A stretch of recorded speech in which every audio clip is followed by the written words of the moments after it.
কি করছো রমেশ? এখনই সময়, আঘাত করো, দেরি করলে হবে না।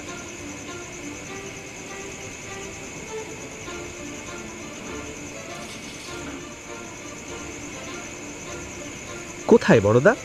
আমি তো কিছুই দেখতে পাচ্ছি না। এখানে তো শুধু কচুরিপানা আর অন্ধকার।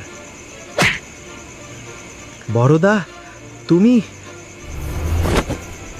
তুমি তো আমাকে ভালোবেসেছিলাম।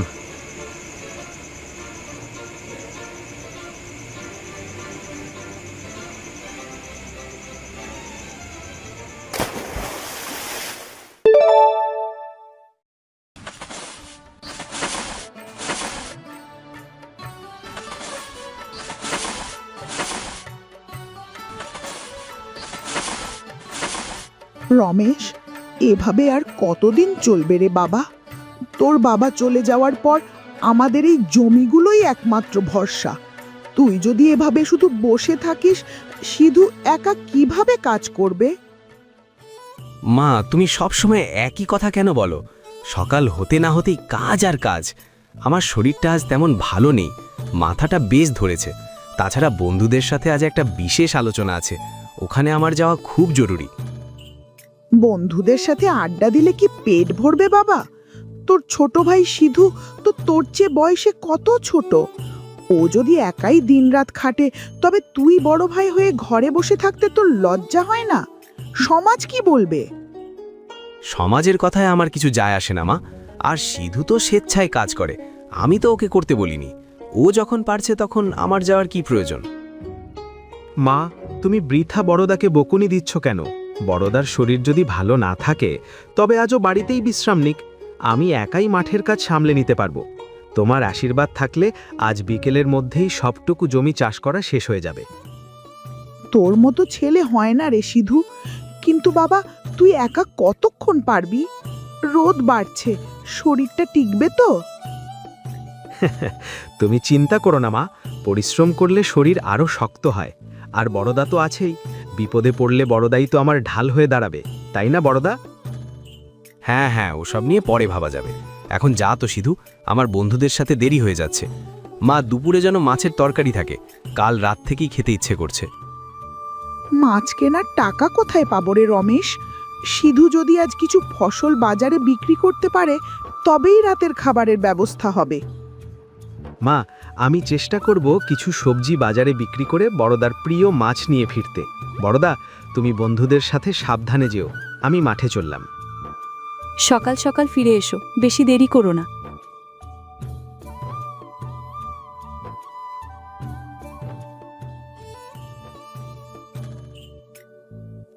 এক মায়ের পেটে দুই সন্তান, অথচ স্বভাব কত আলাদা। সিধুর এই সরলতা আর ভালোবাসা যেন ওর কাল না হয়ে দাঁড়ায়। হে সৃষ্টিকর্তা, ওকে তুমি ভালো রেখো।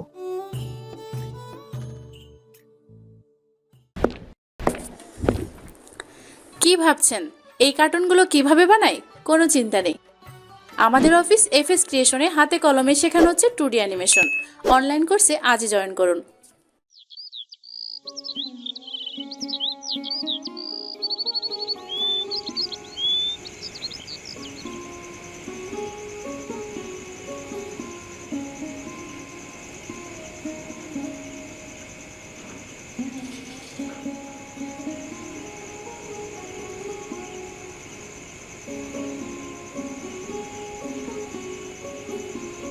বৌদি, একটু জল দাও তো।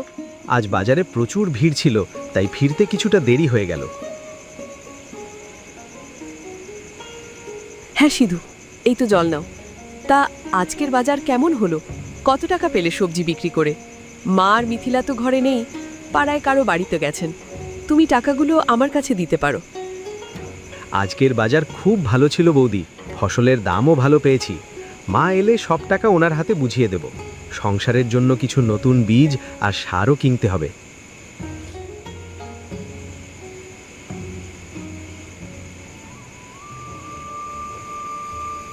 সিধু, ভালোই হলো তুই এসেছিস। আমি তোর অপেক্ষাতেই ছিলাম। আমার খুব জরুরি কিছু টাকার প্রয়োজন। আজ রাতে বন্ধুদের সাথে আমাদের একটি বিশেষ কাজ আছে, ওখানে কিছু খরচাপাতি হবে, তাই টাকা লাগবে। টাকা দে তো। বড়দা, এই রাতে আবার কোথায় যাবে তুমি? আর টাকার কথা বলছো কেন? আমার কাছে যা আছে সবই তো তোমার। এই নাও, কত টাকা লাগবে তোমার? আমাকে 1000 টাকা দে। এই তো সামনেই মেলা আসছে, ওখানে বন্ধুরা মিলে কিছু পরিকল্পনা করছি। তুই তো জানিস বড় ভাই হিসেবে আমাকেই সব সামলাতে হয়। এই নাও বড়দা, তোমার যখন টাকার প্রয়োজন হবে শুধু বলবে। তুমি খুশি থাকলেই আমি খুশি। ঠিক আছে, তুই অনেক ভালো মনের মানুষ রে। আমি জানতাম তুই আমাকে নিরাশ করবি না। আমি এখন আসছি তাহলে।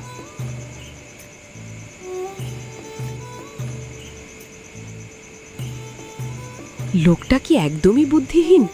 সারাটা দিন রোদে পুড়ে গাধার মতো খাটছে, আর তার বড় ভাই সেই টাকা আড্ডা দিয়ে উড়িয়ে দিচ্ছে। সিধুর এই সরলতাই আমাদের জন্য আশীর্বাদ। কিন্তু এভাবে কতদিন? প্রতিদিন 500-1000 টাকায় কি আর পেট ভরে?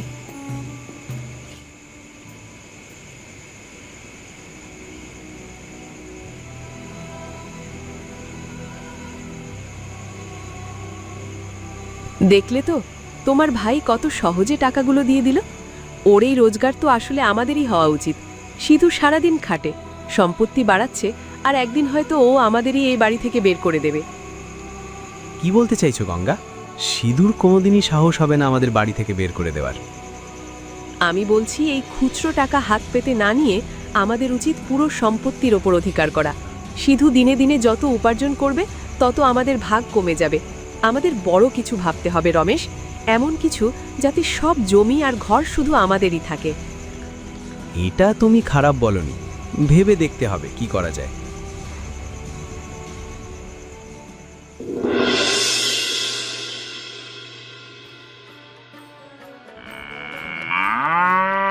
বৌদি, একবার এদিকে এসে দেখো, এই নতুন গাভীটি আমাদের সংসারে সত্যি লক্ষ্মী হয়ে এসেছে।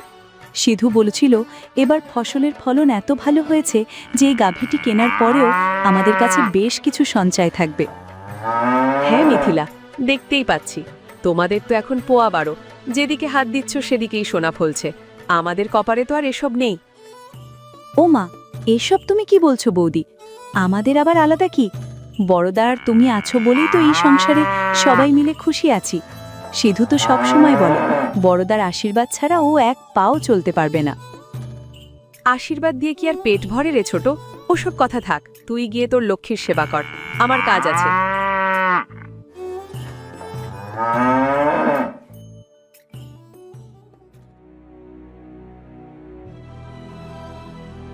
দেখলে তো? কি দেখবো আবার? কি হয়েছে? চোখে কি ঠুলি পড়ে আছো? বাইরে তাকিয়ে দেখো, তোমার ছোট ভাই এখন জমিদার হয়ে যাচ্ছে, আর তুমি বড় ভাই হয়ে তার আঙিনায় ভিখারির মতো বসে আছো। গরু কেনার কথা বলছো? তা আমি কি করব? সিধু তো আমায় কোনোদিন অসম্মান করেনি, তাছাড়া সব টাকাই ও মায়ের হাতে দেয়। ওহ, তুমি এখনো সেই ছেলে মানুষ হয়েই রইলে। মা তো সিধুর পক্ষেই কথা বলবে। একদিন দেখবে এই নতুন গরু, এই নতুন ফসল আর এই পুরো বাড়িটার মালিকানা সিধু নিজের নামে করে নিয়েছে। সেদিন তোমাকে আর আমাকে এই বাড়ির বারান্দায় চাকরের মতো পড়ে থাকতে হবে। তুমি কি বলছো এসব? না না, এমনটা হতে পারে না। না, সিধু তো আমায় খুব ভালোবাসে। ভালোবাসা এই দুনিয়ায় স্বার্থ ছাড়া কেউ কাউকে ভালোবাসে না। আজও উন্নতি করছে কারণ জমিগুলো সব এক আছে। যদি সিধু না থাকতো তবে এই সব সম্পত্তি, এই ফসল, এই বাড়ি সবকিছু তোমার হতো। তখন তোমাকে কারো কাছে হাত পাততে হতো না। এই কথাটা তুমি ঠিকই বলেছো গঙ্গা। সিধু থাকতে আমি কোনোদিন সব সম্পত্তি ভোগ করতে পারবো না। তাছাড়া সবাই আমাকে অলস বলে গালমন্দ করে আর ওর জয়গান গায়। ঠিক তাই, সিধু থাকলে এই সম্পত্তির ভাগ পুরোটা কোনোদিন তুমি পাবে না। কিন্তু ও যদি না থাকে তবে তোমার এই রাজ্য হবে নিষ্কণ্টক। একটু ভেবে দেখো রমেশ, জীবনের বাকিটা সময় কি অন্যের দয়ায় বাঁচতে চাও, নাকি নিজেই সবকিছুর রাজা হতে চাও? তুমি ঠিকই বলেছো গঙ্গা, অনেক সহ্য করেছি, আর নয়। এই সব সম্পত্তি আমার হওয়া উচিত। সিধুকে আমাদের পথের থেকে সরাতে হবে। কিন্তু কিভাবে? সিধুকে আমি বাড়ি থেকে কিভাবে সরাবো? তুমি কোনো চিন্তা করো না, সমস্ত পরিকল্পনা আমার। তুমি শুধু কাজ করবে।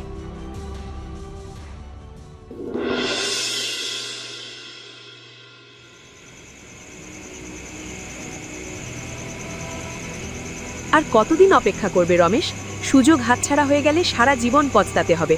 কাল অমাবস্যার রাত আছে, চারদিকে ঘুটঘুটে অন্ধকার থাকবে। এটাই সঠিক সময়। আমি বুঝতে পারছি না গঙ্গা, কিন্তু সিধু আমার নিজের ভারী। ছোটবেলা থেকে ও আমাকে অন্ধের মতো বিশ্বাস করার ভালোবাসে। ওর রক্তে কি আমার হাত রাঙানো ঠিক হবে? আমার তো ভয় লাগছে। ভয়কে জয় করতে না পারলে কোনো দিন বড় হতে পারবে না। মনে রেখো, সিধু বেঁচে থাকলে তুমি সারা জীবন ওর দয়ার পাত্র হয়ে থাকবে। লোকে বলবে, ওই দেখো রমেশ, যে তার ছোট ভাইয়ের দয়ায় খায়। তুমি কি সেই অপমান সহ্য করতে পারবে? না, সেটা আমি পারবো না। কিন্তু কাজটা করব কিভাবে? ধরা পড়ে গেলে তো রক্ষা নেই। কেউ জানতে পারবে না। ধরা পড়বে কিভাবে? কাল যখন ও মাঠ থেকে ফিরবে, তুমি রাস্তার ধারের ঝোপের আড়ালে লুকিয়ে থাকবে। ও কাছে আসতেই পেছন থেকে ভারী লাঠি দিয়ে আঘাত করবে। এক আঘাতেই সব শেষ। তারপর আমরা দুজনে মিলে ওর দেহটা ওই কচুরিপানার পুকুরের মাঝখানে ডুবিয়ে দেব। ওটা এত গভীর আর শ্যাওলায় ভরা যে কেউ কোনো দিন খুঁজে পাবে না। কিলে রমেশ, বৌমা, এই রাত দুপুরে তোরা কিসের এত গল্প করছিস? এখনো ঘুমাসনি? ও কিছু না মা, এমনি ফসলের হিসেব নিয়ে একটু আলোচনা করছিলাম। তুমি কেন উঠে এলে? তোমার কি শরীর খারাপ লাগছে? না, শরীর খারাপ না, হঠাৎ কেমন যেন একটা খারাপ স্বপ্ন দেখলাম। গলাটা শুকিয়ে গেছে, তাই জল খেতে এলাম। তাহলে তুমি মনে হয় দুঃস্বপ্ন দেখেছো মা। যাও, চিন্তা করো না, ঘুমিয়ে পড়ো। এত রাত জেগে হিসাব নিকাশ করিস না বাবা, ঘুমিয়ে পড়। হ্যাঁ মা, আমি আর গঙ্গা এখনই ঘুমাবো।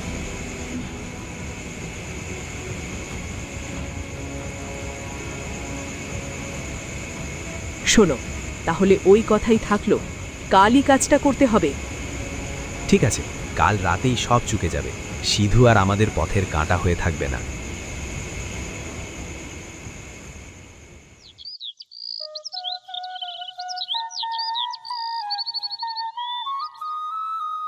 দাদা, কাল কিছু ফসল বিক্রি করেছে, ভালো লাভ হয়েছে। এখন পেঁয়াজের অনেক দাম। তুমি কিছু টাকা রাখো, এদিক সেদিক যাও লাগতে পারে। টাকাগুলো দিয়ে ভালো উপকার করলি। আমার কাছে টাকা যা ছিল সব শেষ হয়ে গেছে। তোমার কাছে টাকা না থাকলে আমি তো বলেছি দাদা যে তুমি আমার কাছ থেকে নেবে। আমার টাকা তো তোমারই টাকা, তাই না?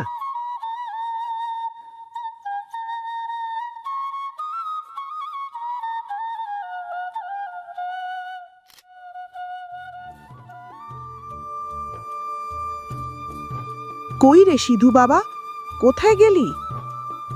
সিধু তো মাঠে চলে গেছে মা। কেন, কি হয়েছে? মাঠে চলে গেছে? কই, আমাকে তো কিছু বললো না। জলের বোতল সাথে নিল না আজকে? সিধুর জল খাবার দরকার হলে খেয়ে নেবে। তুমি জলের বোতল নিয়ে এত চিন্তা করছো কেন? মায়ের মন সন্তানের জন্য সব সময় চিন্তা করে। তোর তো এখনো সন্তান হয়নি, তাই তুই বুঝিস না।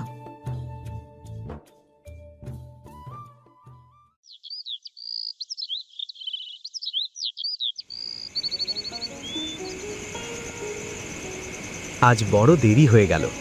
মা আর মিথিলা হয়তো দুশ্চিন্তা করছে। তবে আজ অনেকটা মাঠের কাজ শেষ হয়েছে, এটা ভাবলে ভালো লাগছে।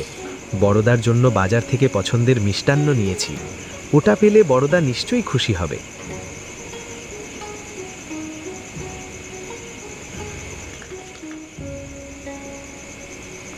আরে বড়দা, তুমি এই নির্জন পথে এই রাতে কি করছো?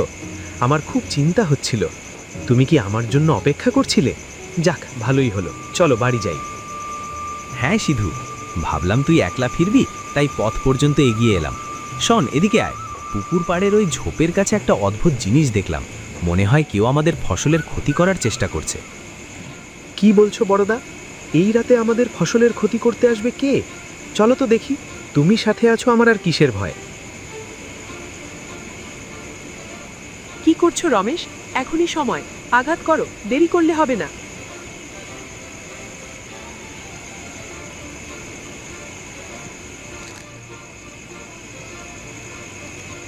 কোথায় বড়দা? আমি তো কিছুই দেখতে পাচ্ছি না।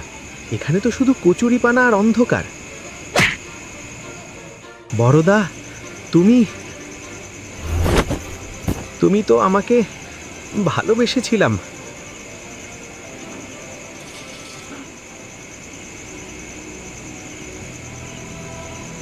তুমি পেরেছো রমেশ, এখন আর চিন্তা নেই, জলদি করো, কেউ আসার আগেই একে পুকুরে ফেলতে হবে, দাঁড়িয়ে থেকো না। গঙ্গা, ওর চোখ দুটো খোলা, ও যেন আমার দিকে তাকিয়ে আছে। আমি কি করলাম গঙ্গা? ও তো আমার নিজের ভাই। এখন আর ভাই ভাই করো না, ও মরে গেছে। এখন মায়া দেখালে আমাদের জেল হবে। ধরো, ওর পা দুটো ধরো।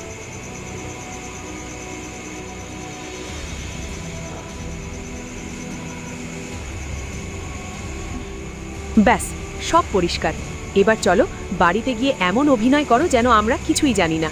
মনে রেখো রমেশ, আজ থেকে এই সব বিষয় সম্পত্তি শুধুই আমাদের।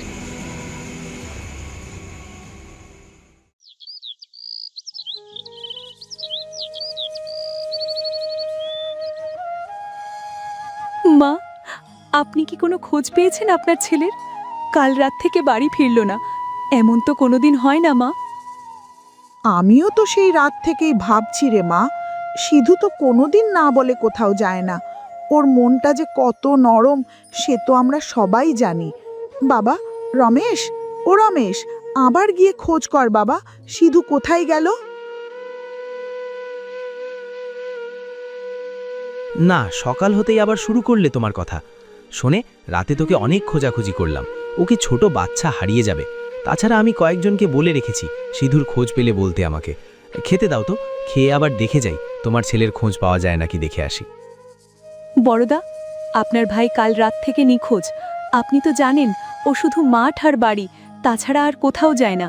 আর আমাকে বা মাকে না বলে তো কোথাও কখনোই যায় না। আচ্ছা ঠিক আছে মিথিলা, এত চিন্তা করো না, আমি দেখছি কি করা যায়।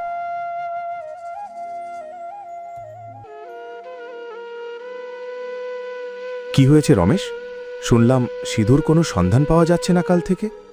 ও তো এমন ছেলে নয় যে কাউকে কিছু না বলে কোথাও যাবে। কি আর বলবো কাকা, ভাই আমার হিসেবে খুব কাঁচা ছিল। বাইরে থেকে তাকে খুব পরিশ্রমী মনে হলেও আড়ালে সে জুয়ার নেশায় মেতেছিল। আমি গত কয়েকদিন ধরে দেখছিলাম ও খুব দুশ্চিন্তায় ছিল। পাড়ার অনেকের কাছ থেকে ও নাকি বড় অঙ্কের টাকা ধার করেছিল, তাই হয়তোবা গা ঢাকা দিয়েছে। মিথ্যা, এসব মিথ্যা কথা। উনি কোনো দিন কারো কাছে হাত পাতেননি, বরং নিজের রোজগার করা টাকা আপনি চাইলেই আপনাকে দিয়ে দিতেন। আপনি কেন এমন কুৎসা রটাচ্ছেন? তুমি ঘরের বউ, ঘরের ভেতরেই থাকো, বাইরের খবর তুমি কি জানবে? কিছুদিন আগে ও আমাকে সব বলেছে। ও নাকি ঋণের দায়ে জর্জরিত, পাওনাদাররা নাকি ওকে মেরে ফেলার হুমকি দিচ্ছিল। সেই ভয়েই ও রাতের অন্ধকারে শহর পালিয়ে গেছে হয়তো। বলো কি রমেশ, সিধুর মতো ছেলে এমন কাজ করলো? কিন্তু আমরা তো কোনোদিন কাউকে ওর বাড়িতে টাকা চাইতে আসতে দেখিনি। আরে কাকা, চোর কি আর নিজের চুরি সবার কাছে স্বীকার করে? ও গোপনে সব কাজ সারত। আমি বড় ভাই বলে আমাকে কিছু কথা বলেছিল। আমি অনেক বারণ করেছি, কিন্তু ও শুনল না। লজ্জার ভয়ে আমাদের ছেড়ে পালিয়েছে। এখন এই সংসারের বদনাম হবে, ঋণের বোঝা আমার ঘাড়েই পড়বে। এটাই বড় দুঃখের বিষয়। না, আমার সিধু এমন হতে পারে না। ও আমাকে ছাড়া জল পর্যন্ত খায় না। সে আমাকে এভাবে একা ফেলে যাবে? রমেশ, তুই না জেনে শুনে তোর ছোট ভাইয়ের নামে কোনো কথা বলিস না, বিধাতা সইবে না। মা, পালানো মানুষকে কি আর খুঁজে পাওয়া যায়? ও এখন কোথায় গিয়ে কার কাছে মুখ লুকিয়েছে কে জানে। এখন থেকে এই জমি ঘর আমাকেই সামলাতে হবে। কান্নাকাটি থামাও মা, কপালে যা ছিল তাই হয়েছে।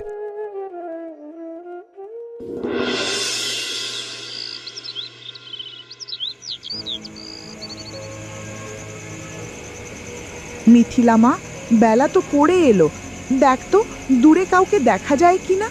সিধু তো এই সময়েই মাঠ থেকে ফিরতো। ও কি আজ বেশি দেরি করছে? কাউকে দেখা যায় না মা। আপনি গত কয়েকদিন ধরে আপনি ঠিকমতো খাবার মুখে দেননি। উনি যেখানেই থাকুন নিশ্চয়ই ফিরে আসবে। আপনি চিন্তা করবেন না মা, আসুন কিছু খেয়ে নেবেন।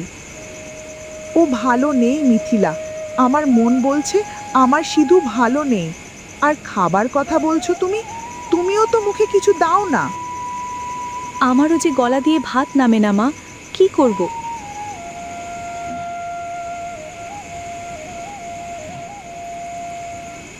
কি গো পিসিমা, সিধুর কোনো খবর পেলে? সিধুর জন্য গ্রামের আমরা সবাই অনেক চিন্তা করছি। ছেলেটা অনেক ভালো।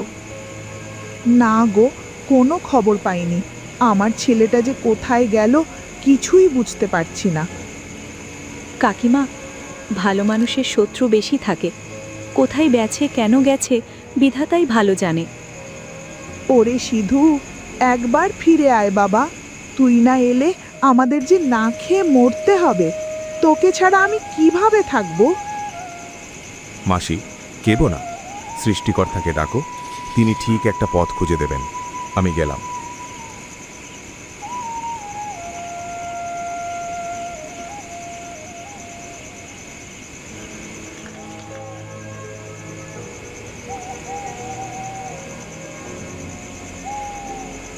আজ অমাবস্যার রাত। কাল রাতে স্বপ্নে দেখলাম সিধু আমার বিছানার পাশে দাঁড়িয়ে আছে। ওর সারা শরীর দিয়ে জল ঝরছে। ও শুধু বলছিল, বড়দা, আমার খুব কষ্ট হচ্ছে।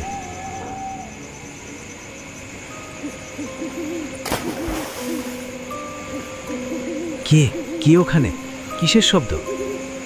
বড়দা, তুমি কি আমায় চিনতে পারছো না? আমি তোমার ছোট ভাই সিধু। না, এটা হতে পারে না। তুই তো মরে গেছিস। আমি নিজের হাতে তোকে... না, এ হতে পারে না। যা, তুই চলে যা। বড়দা, তুমি আমাকে এই পচা জলের নিচে কেন ফেলে রাখলে? এখানে খুব অন্ধকার, বড় দম বন্ধ লাগে। আমি কি তোমার কোনো ক্ষতি করেছিলাম? ছোটবেলা থেকে আমি তো শুধু তোমাকেই সবটুকু দিয়েছি, বিনিময়ে তুমি আমাকে এই উপহার দিলে। আমি তো এখন একা থাকতে পারবো না, তোমাকে আমার সাথে থাকতে হবে। আমাকে মাফ করে দে সিধু। আমি গঙ্গার কথায় অন্ধ হয়ে গিয়েছিলাম। আমি লোভে পড়ে এই পাপ করেছি। আমাকে ছেড়ে দে। লোভ মানুষকে অন্ধ করে বড়দা, কিন্তু প্রকৃতি সব দেখে। আজ এই অমাবস্যার রাতে আমি তোমার বিচার করতে এসেছি। তুমি ভেবেছিলে আমাকে এই পুকুরে পুঁতে রাখলে কেউ জানবে না, কিন্তু আজ এই জল, এই মাটি আর এই অন্ধকার সাক্ষী হয়ে তোমার পাপের হিসাব নেবে।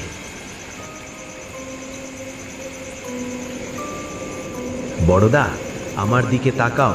কেন মুখ ফিরিয়ে নিচ্ছ? এই চোখ দুটো দিয়েই তো তুমি শেষবার আমাকে মরতে দেখেছিলে। আজ ভয় পাচ্ছ কেন? সিধু, আমাকে যেতে দে ভাই। আমি ভুল করেছি। গঙ্গার প্ররোচনায় আমার মাথা ঠিক ছিল না। আমি তোকে মারতে চাইনি। আমাকে ক্ষমা কর ভাই। মারতে চাওনি? তবে ওই ভারী মুগুর দিয়ে যখন আমার মাথায় আঘাত করলে, তখন কি তোমার হাত একবারও কাঁপেনি বড়দা? বাবা মারা যাবার পর আমি কি তোমাকে বাবার মতো শ্রদ্ধা করিনি? ছোটবেলা থেকে আমি যা কিছু ভালো পেতাম সব তোমাকেই দিয়ে দিতাম। নিজে না খেয়ে তোমার জন্য খাবার বাঁচিয়ে রাখতাম। ভেবেছিলাম বড় ভাই তো আমার ছায়া, আমার আশ্রয়। সেই তুমি কিনা আমাকে মেরে ফেললে। আমি শয়তান সিধু। আমি লোভের বশীভূত হয়েছিলাম। জমি আর সম্পত্তির নেশা আমাকে অন্ধ করে দিয়েছিল। তুই আমাকে ক্ষমা করে দে। আমি তোর নামে সব লিখে দেব। সম্পত্তি? মৃত মানুষের সম্পত্তির কি প্রয়োজন বড় ভাই? আমি তো তোমার কাছে শুধু একটু ভালোবাসা আর বিশ্বাস চেয়েছিলাম। তুমি সেই বিশ্বাসকে গলা টিপে হত্যা করেছ। যে ভাইকে আমি বাবার আসনে বসিয়েছিলাম, সেই ভাই কিনা আমার হত্যাকারী। এই বিশ্বাসঘাতকতার কোনো ক্ষমা হয় না। না, আমাকে জলের দিকে নিস না সিধু। ছেড়ে দে, ছেড়ে দে। আমি যেভাবে এই অন্ধকার তলে নিঃশ্বাস বন্ধ হয়ে মরেছিলাম, আজ তুমিও সেই যন্ত্রণার স্বাদ অনুভব করো। এসো বড়দা, আমার সাথে এই অতল গহ্বরে এসো। বাঁচাও, আমাকে কেউ বাঁচাও। সিধু আমাকে মেরে ফেলছে। কে কোথায় আছো? আমাকে রক্ষা করো। আমি সব স্বীকার করছি। আমিই সিধুকে মেরেছি। ওই তো রমেশের গলা শোনা যাচ্ছে। পুকুর পাড়ে কিছু একটা ঘটেছে। জলদি চলো সবাই।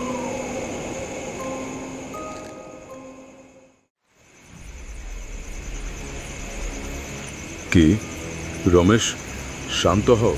তুমি এভাবে চিৎকার করছো কেন? আর তোমার এই অবস্থা কেন? তুমি কার কথা বলছো? কি হয়েছে তোমার, আমাদের খুলে বলো। ও এখানেই ছিল। সিধু আমাকে ছাড়বে না। ও আমাকে এই পুকুরের জলের নিচে টেনে নিয়ে যাচ্ছিল। আমি সব বলে দিচ্ছি। আমাকে ওই আত্মার হাত থেকে আগে বাঁচান। কি হয়েছে আগে সব খুলে বলবে তো, না হলে বুঝবো কিভাবে? কে তোমাকে টেনে নিয়ে যাচ্ছিল? কিসের আত্মা? আমি আর গঙ্গা মিলে সিধুকে মেরে ফেলেছি। আমি ওর মাথায় আঘাত করে ওকে এই পুকুরের কচুরিপানার নিচে পুঁতে দিয়েছিলাম। সম্পত্তির লোভে আমি অন্ধ হয়ে গিয়েছিলাম। আমি আমার নিষ্পাপ ভাইকে মেরে ওর নামে গ্রামে দুর্নাম ছড়িয়েছি। ওরে পাষণ্ড, তুই নিজের ভাইকে মারলি? যে তোকে বাবার মতো ভক্তি করত, যে নিজের ঘাম ঝরানো টাকা তোর হাতে তুলে দিত, তাকে তুই এই নর্দমার জলে ডুবিয়ে মারলি? আমি তোর মতো এক পাপিষ্ঠকে গর্ভে ধারণ করেছিলাম? ছি ছি, আমার ভাবটা অবাক লাগছে। তুই আমার সন্তান হতে পারিস না। তোর মতন পাপিষ্ঠকে আমি আমার সন্তান বলে মানি না। অনেক হয়েছে, সবাই সরে যান। সে নিজে মুখে সব স্বীকার করেছে। এই গ্রাম্য বিবাদ আর সম্পত্তির লোভে সে তার নিরপরাধ ভাইয়ের প্রাণ নিয়েছে। তার এবং তার স্ত্রী দুজনেরই কঠিন শাস্তি হবে। কনস্টেবল, এদের হাতে হাত করা পড়ান। আমি কিছু জানি না। রমেশ মিথ্যে বলছে, সব ওর পরিকল্পনা। আমি এসবের কিছুই জানি না। আমাকে ছেড়ে দিন, দয়া করে আমাকে ছেড়ে দিন।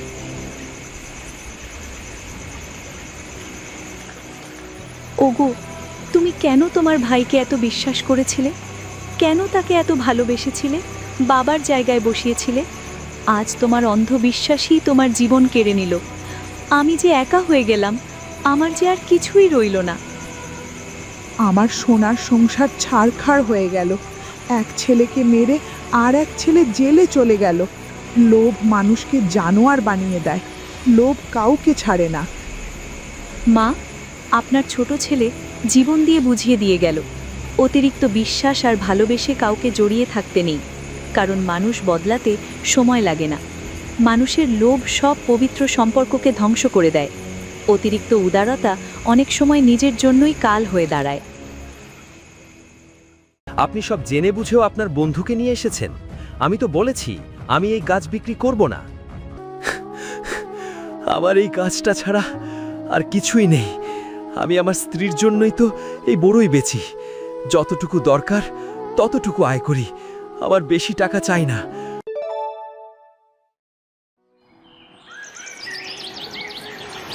অন্ধকার রাত, ঝড়ো বাতাসে একজন লোককে হেঁটে যাচ্ছে। তার পোশাক আশাকেই মনে হচ্ছে সে সম্ভ্রান্ত পরিবারের কেউ। নাম তার শফিক। তার চোখ দিয়ে পানি পড়ছে। ও গো হাসি, আমরা যে শেষ হয়ে গেলাম গো। শফিক অজ্ঞান হয়ে ঘরের সামনে আছড়ে পড়ে।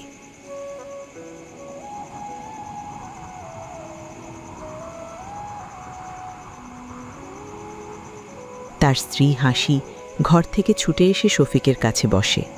শফিক অচেতন হয়ে পড়ে আছে। কি হলো ওগো? কি হলো তোমার?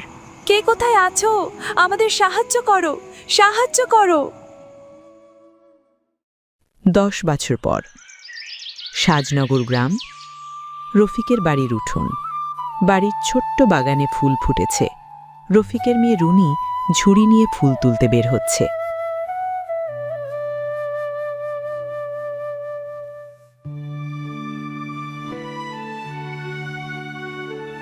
বাহ, বাগানে কি সুন্দর ফুল ফুটেছে। যাই, আজ সব ফুল তুলে ফেলবো।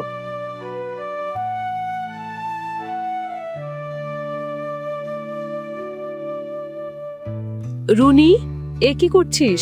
ফুলগুলো সব ছিঁড়ে ফেলছিস কেন? আমি ফুলের মালা দিয়ে সাজবো মা, তাই ছিঁড়ছি। সাজবি ভালো কথা, তাই বলে সব ফুল ছিঁড়ে ফেলবি নাকি? যত বেশি ফুল তত বেশি সুন্দর মালা। ওসব তুমি বুঝবে না মা। হ্যাঁ, তুই তো মহাজ্ঞানী। এখন মাকে তুচ্ছ করা শিখে গেছিস। মা কিছু জানে না, সব কিছু তুই জানিস।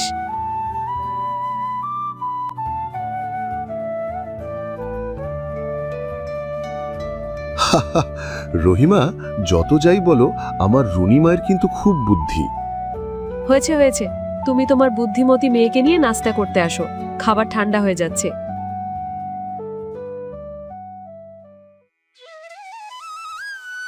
মা, এগুলো কি খাবার? রোজ রোজ একই জিনিস আমার খেতে ভালো লাগে না। কেন মা, কি হয়েছে? এগুলো তো তোর পছন্দের খাবার।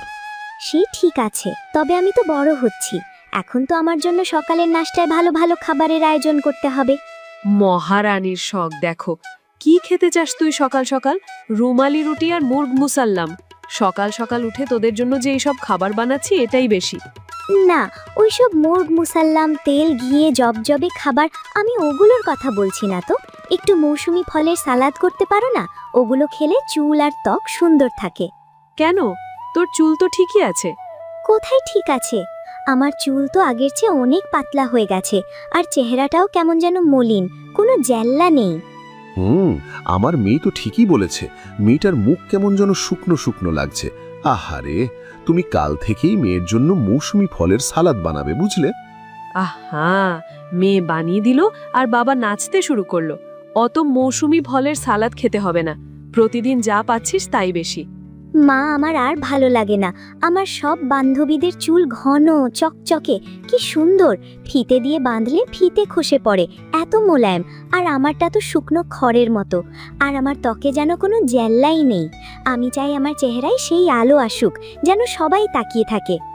ইস, শখ কত! ওমন রকমারি ফল প্রতিদিন পাবি কি করে শুনি? এত কথা না বলে চুপচাপ যা পাচ্ছিস তাই খা। আচ্ছা, তোর রকমারি ফল খেতে হবে তো? চিন্তা করিস না মা, আমি তোর জন্য ফলের ব্যবসাই শুরু করে দেব। বাবা, তুমি ফলের ব্যবসা করবে? তোমার তো আর বাজারে অনেক ব্যবসা আছে, এখন ফলের ব্যবসাও শুরু করবে? হ্যাঁ, কেন নয়? সংসারে উন্নতিও হবে আর মেয়েটার ফলের শখও মিটবে, কি বলো? বাবা যদি ফলের ব্যবসা করে কি দারুণ হবে মা, ভাবো তো। নানা রকম মৌসুমি ফল, টক দই আর চাট মশলা দিয়ে মাখিয়ে ফলের সালাদ। ইস, আমি আর ভাবতে পারছি না মা। ও বাবা, তুমি কবে থেকে ফলের ব্যবসা শুরু করবে বলো না? ফলের ব্যবসা শুরু করলে তো ভালোই। এখনকার বাজারে ফলের দাম বেশি, আর যত দিন যাচ্ছে খরচ বাড়ছে। মেয়েটারও তো একটা ভবিষ্যৎ আছে। সে কথা ভেবেই তো ফলের ব্যবসায় নামতে চাচ্ছি। দেখি, কাল থেকেই এই ব্যবসার খোঁজ খবর শুরু করব। ও বাবা, তুমি যদি কোনো জাদুর ফল খুঁজে পাও যেটা খেলেই চুল ঘন হয়, চামড়া চকচকে হয়, তাহলে কিন্তু আমি তোমাকে সারা জীবন মাথায় তুলে রাখবো। ঠিক আছে, আমি তোর জন্য জাদুর ফল খুঁজে আনবো। এখন খা মা, বুঝলে রহিমা, আমি কাল থেকেই ফলের ব্যবসার জন্য প্রস্তুতি নিতে শুরু করব। আরে ভাই, চেহারা দেখে মনে হচ্ছে আপনি খুব ক্লান্ত। তা কি শরবত খাবেন বলুন? দিন, আপনার দোকানের সেরা ফলের শরবতটাই দিন। মোসাম্বির শরবত খাবেন? এই ফল এই তল্লাটে খুব একটা পাওয়া যায় না। শরবতও খুব সুস্বাদু। দিন, তাই দিন।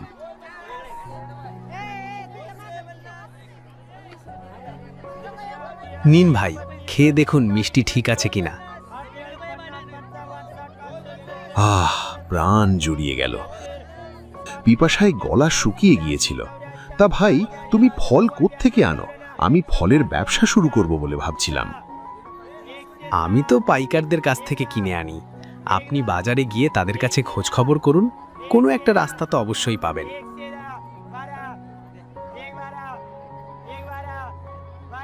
এই যে ইনি হারুন চৌধুরী, নামী ব্যবসায়ী। ব্যবসার খোঁজ খবর এনার কাছ থেকেও পেতে পারেন। আমি সেরকম লাভ ছাড়া ব্যবসা করি না ভাই, আর ওসব জিনিসেরই ব্যবসা করি যা সহজে পাওয়া যায় না, বুঝলে? জি সাহেব, আপনার কথা আর কি বলবো। 10 গ্রামে আপনার মতো ব্যবসায়ী কি আর আছে? 10 গ্রামের মধ্যে ব্যবসায়ী তো আমিও আছি, কিন্তু এই লোকটার হাবভাবই তো আলাদা মনে হচ্ছে। একটু বাজিয়ে দেখতে হয়। বুঝলাম। এটা কি দিলেন সাহেব? স্বর্ণমুদ্রা? সৃষ্টিকর্তা আপনার ভাগ্য আরও খুলে দিন, আয় রোজগার আরও বাড়িয়ে দিন। এটা তো সামান্যই। সৃষ্টিকর্তা যা দিয়েছেন তা থেকে সামান্য একটুই বিলিয়ে দিলাম। ভাই সাহেব, ও ভাই সাহেব, একটু দাঁড়ান, আমি আপনার সাথে দুটো কথা বলতে চাই। বলুন, কি বলবেন? আমি রফিক, একজন ব্যবসায়ী। আপনার মতো অত বড় ব্যবসায়ী নই যদিও। কাজের কথায় আসুন। আমি জানতে চাচ্ছিলাম আপনি এত টাকা কি করে পান? আমিও ওরকম ব্যবসা করতে চাই। ফলের ব্যবসায় প্রচুর লাভ জানতে পেরেছি, তাই চাচ্ছিলাম ফলের ব্যবসা শুরু করতে। আপনি কি আমাকে দিক নির্দেশনা দিয়ে সাহায্য করবেন, কিংবা আমাকে আপনার অংশীদার বানিয়ে নিন? টাকা পয়সার ব্যাপারে আমার কাজকর্ম একদম পরিষ্কার। সে ঠিক আছে, আমি নিজেও পরিষ্কার কথারই মানুষ। আমি ফলের ব্যবসার চিন্তাই করছি, তবে কিন্তু সব ফল না, শুধু একটা বিশেষ ফল। তাই নাকি? কোন ফল? কি ফল? মিষ্টি কালো বড়ই ফল। মিষ্টি কালো বড়ই ফল? হ্যাঁ, এ এক দুর্লভ প্রজাতির বড়ই ফল। এমন স্বাদ যে একবার খেলে মুখে লেগে থাকে। আর শুধু স্বাদই না, খেলে চামড়া ঝকঝকে হয়, চুল ঘন হয়, আর চেহারা হয় চাঁদের মতো। সত্যি এমন ফল আছে? আপনি সত্যি বলছেন? আমি মিথ্যের কারবার করি না ভাই। এই ফল বিক্রি করতে পারলে লালে লাল হয়ে যাওয়ার কথা। তাই নাকি? কোথায় পাওয়া যায় এই ফল? সে একটু মুশকিল জায়গা, চলুন আমার সাথে। বেশ তো, চলুন। তার আগে অনেক বাজার করতে হবে, বুঝলেন? ভালো ভালো ফল, মিষ্টি, মাছ, মাংস সেগুলো একজনের বাড়িতে নিয়ে যেতে হবে। তার বাড়িতেই গাছটা আছে। কিন্তু আজ আমি ভুল করে টাকার থলেটা আনিনি।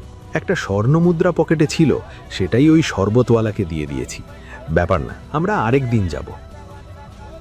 না না, আজই চলুন। বাজার আমি করে দিচ্ছি। টাকা পয়সা নিয়ে একদম ভাববেন না। চলুন চলুন, জলদি চলুন। যেতে যেতে মিষ্টি কালো বড়ই ফলের ব্যাপারটা আরো বিস্তারিত বলুন।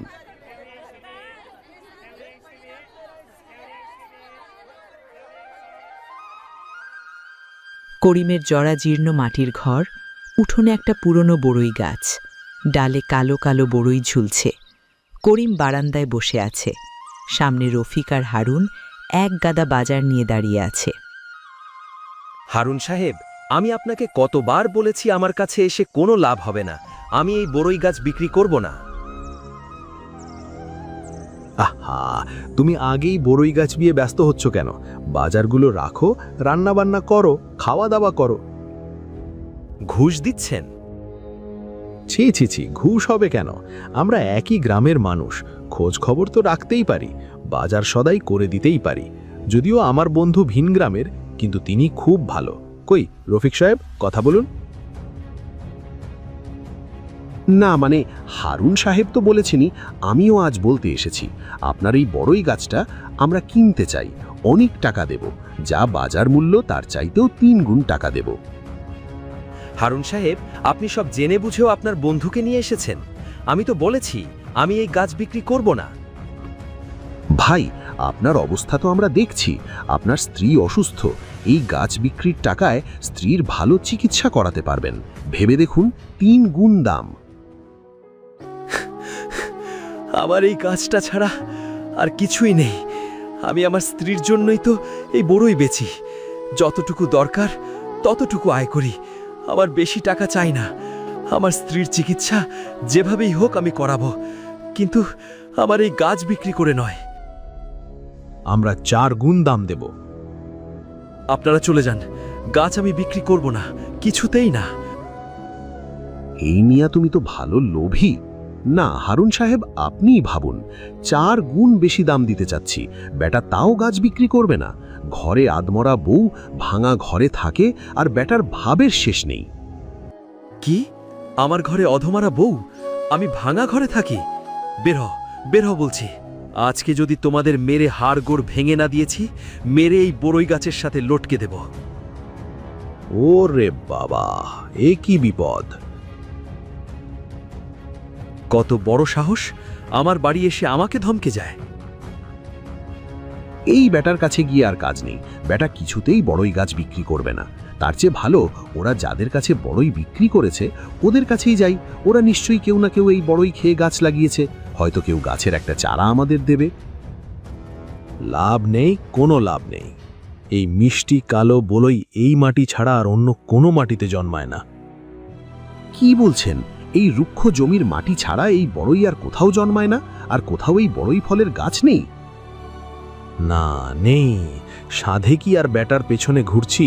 হয় গাছ কিনে নিতে হবে, আর না হলে গাছ সমেত বেটার জমি সহ বাড়িঘর সব দখল করতে হবে। লোকটা গরিব হলে কি হবে? প্রচণ্ড অহংকারী।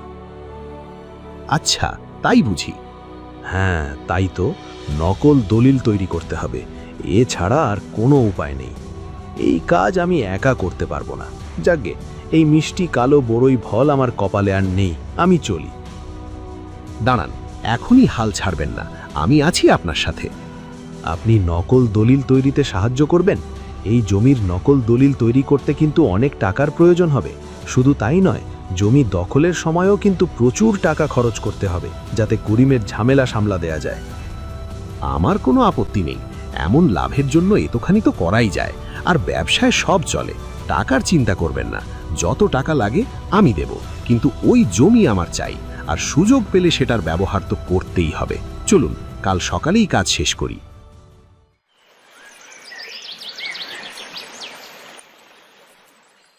পরদিন সকাল। করিমের বাড়ি থেকে করিম আর তার স্ত্রী জমিলাকে বের করে দেওয়া হয়েছে। উঠোন জুড়ে তাদের জিনিসপত্র ছড়ানো ছিটানো। জমিলার চোখে জল। এটা আমার জায়গা, তোমরা চোর, জোচ্চোর। তোমরা যে অন্যায় আমার সাথে করছো, সৃষ্টিকর্তা তোমাদের শাস্তি দেবেন। যাও যাও, কার কাছে বিচার চাইবে যাও। আইনত এই বাড়ি এই জমি এখন আমাদের। বেরো বেরো বলছি। নিজে থেকে ভালো মতো বের না হলে লাঠিয়াল এনে কিন্তু পিটিয়ে বের করাবো। চলো জমিলা, এই দুনিয়ায় বিচার না পেলেও আমরা পরকালে বিচার পাবো। সৃষ্টিকর্তা আপনাদের বিচার করবেন, নিশ্চয়ই বিচার করবেন। কয়েক মাস পর করিমের জমিতে মিষ্টি কালো বড়ই ফলের বাগান। বাগানে সারি সারি গাছ। দেখুন কত সুন্দর বাগান হয়েছে, এবার লাখ লাখ টাকা আসবে। হ্যাঁ, আমি কত টাকা আয় করব সেটাই শুধু ভাবছি।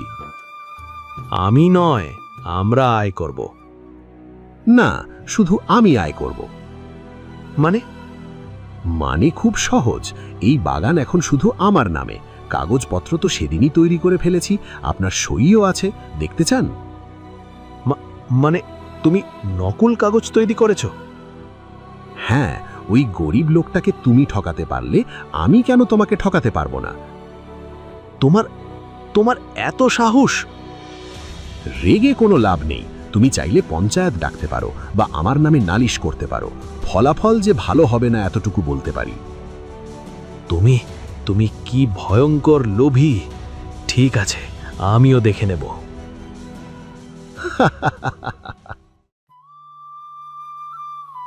বাবা, মা দেখো, আমার চামড়া যেন আলো ছড়াচ্ছে।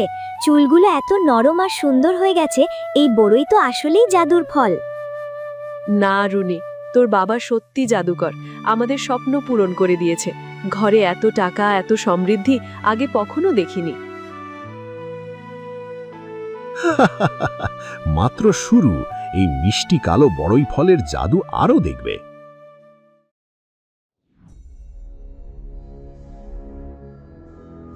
মা রুনি, মা বেরিয়ে আয়।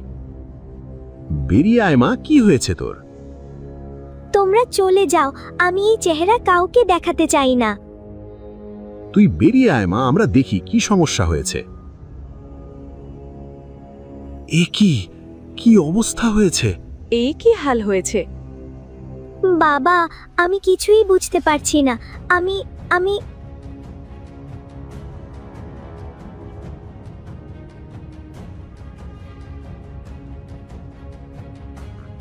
এ কি, এসব কি হয়ে গেল?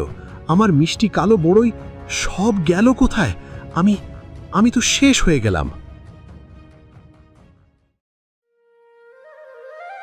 ছেলেটা যে সারাদিন কোথায় কোথায় ঘুরে বেড়াচ্ছে, সারাদিন রোগী দেখে বেড়ানো আর অনিয়ম করা, খাওয়া দাওয়ার নাম নেই। বলে গেল তো সব কাজ শেষ।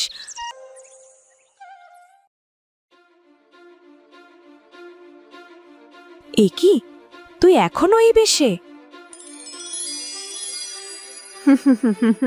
আমাদের পরিকল্পনা কাজ করেছে। সত্যি? রফিক বড়ইয়ের বাগান কিনে নিয়েছে? হ্যাঁ মা, সত্যি।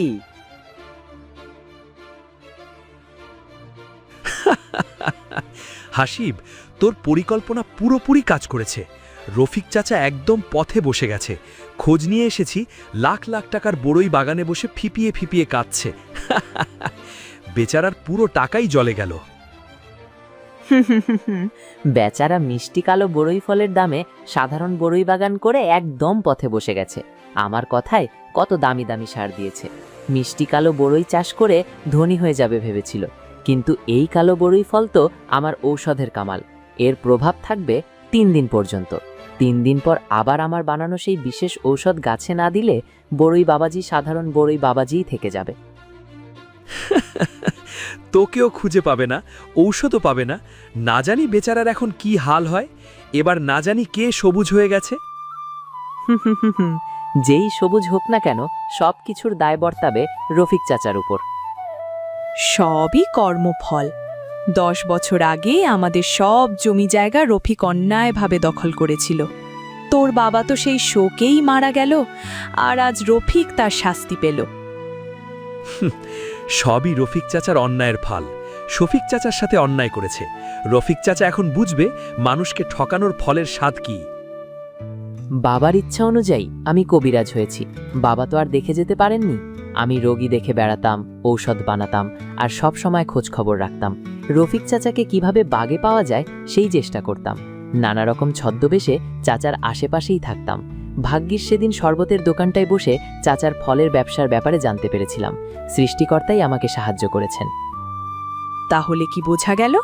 পাপের ফল এভাবেই প্রায়শ্চিত্তে যায়।